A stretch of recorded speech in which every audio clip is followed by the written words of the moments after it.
The media frenzy has reached fever pitch.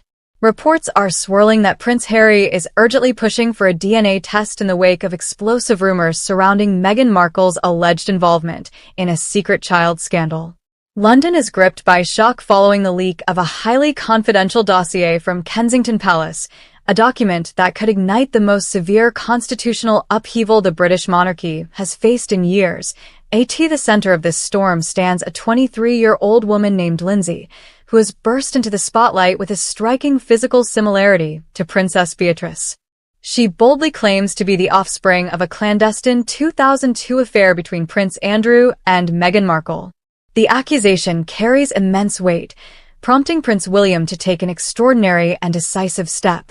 He has ordered the immediate freezing of all Prince Andrew's assets and security allocations to enable a thorough probe, bypassing the usual royal strategy of simply issuing firm denials to smother gossip. As the public waits anxiously for any official rebuttal, an ominous, quiet envelopes the Montecito residence. Meghan Markle has chosen absolute silence, refusing to engage. Prince Andrew has retreated behind the fortified barriers of his property, while Prince Harry appears to teeter on the edge of completely losing trust in his wife. Yet beneath the surface glamour of royal life, this goes far beyond a typical tabloid romance gone wrong. Is Lindsay genuine evidence of a buried history, or is she merely a tool in an elaborate deception? Who is orchestrating this revival of events from over 2 decades ago? And if the full facts come to light, could the institution of the monarchy buckle under the pressure, or will a key individual be quietly removed from the royal lineage to preserve it? In a dimly lit room at Kensington Palace, an ominous black folder rested alone on an antique oak desk, no laptop, no mobile, no tumbler of spirits to dull the tension. Only profound stillness filled the space. Prince William opened the file with measured calm. The first item was a prominent photograph of Lindsay. The young woman had prominent, slightly bulging eyes, a defined jaw, and vivid auburn locks. The likeness to Princess Beatrice seemed either an astonishing coincidence or something engineered with precision.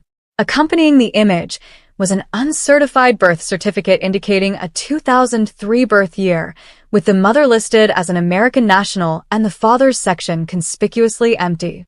William required no hurried conference or counsel from image consultants urging a swift dismissal.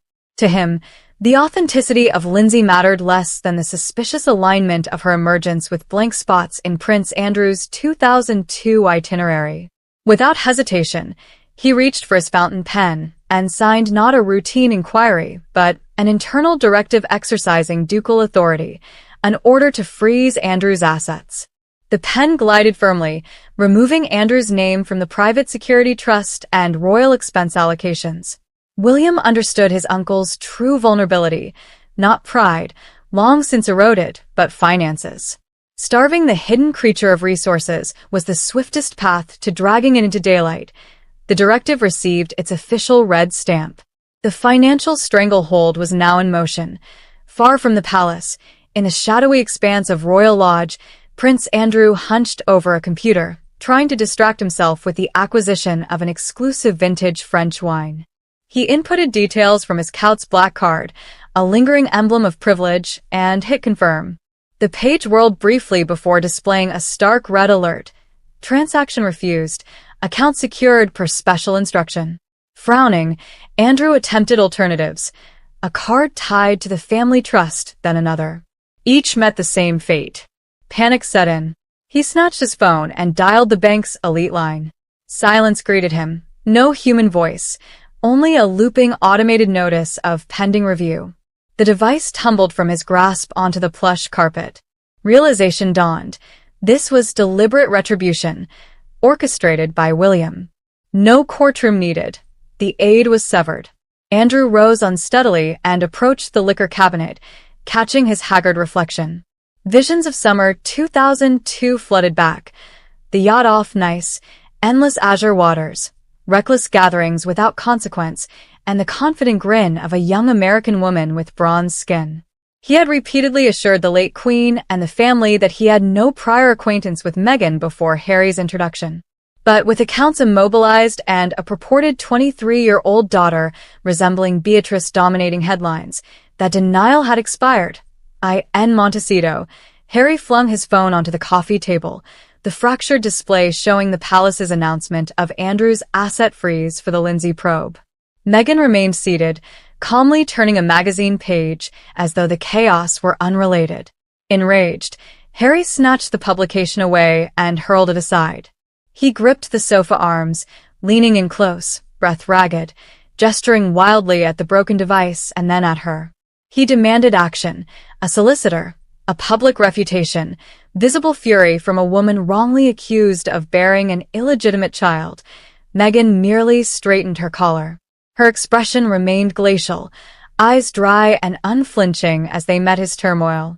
"Silence is the ultimate contempt, Harry," she stated evenly. Rising, she disengaged his hold, strode to her private quarters and bolted the door. Harry stood frozen, watching her departure. This unflappable composure belonged not to an innocent party, but to someone firmly in command. Later that night, Harry jolted awake, soaked in perspiration. He left the bedroom and navigated the darkened hallway to Meghan's office. A thin band of yellow light escaped the barely open door, accompanied by the relentless whir of machinery. Pressing against the wall, he peered inside. Meghan stood with her back turned, feeding pages into an industrial shredder. Harry instantly identified the item, a weathered dark red leather journal she had long described as a cherished memento from her university years. She ripped sheets free without pause or nostalgia, thrusting them into the blades. Yellowed paper became shredded ribbons cascading into the waste bin. If this was all fabricated, why obliterate her own supposed record from 2002 the instant Andrew's name surfaced? The methodical destruction resembled evidence disposal at a crime scene. Heart hammering, Harry retreated to the bedroom. His unwavering faith had fractured irreparably. The following morning, as Meghan's black Range Rover vanished beyond the estate gates, Harry moved swiftly. He slipped out the rear entrance, traversed the expansive grounds to the isolated yoga pavilion, her declared sanctuary, off limits even to him. The entrance was secured. In Montecito, Harry examined the seized receipts against joint tax filings. Archer Type Consulting LLC, beneficial owner, Meghan Markle. Funds from spare royalties, his earnings, financed the campaign wounding his family. Betrayal cut deeper than any blade. He recognized his unwitting role as enabler. Rather than confront immediately, he resolved to monitor her plans regarding Andrew. Determination replaced despair. If war was declared, he would fight with the resolve of a veteran. Back in London, William entered Andrew's darkened chamber unaccompanied. He slammed Lindsay's settlement draft onto the table. The £20 million circled glaringly. Andrew, defeated beside an empty bottle, gestured helplessly at his emptied accounts.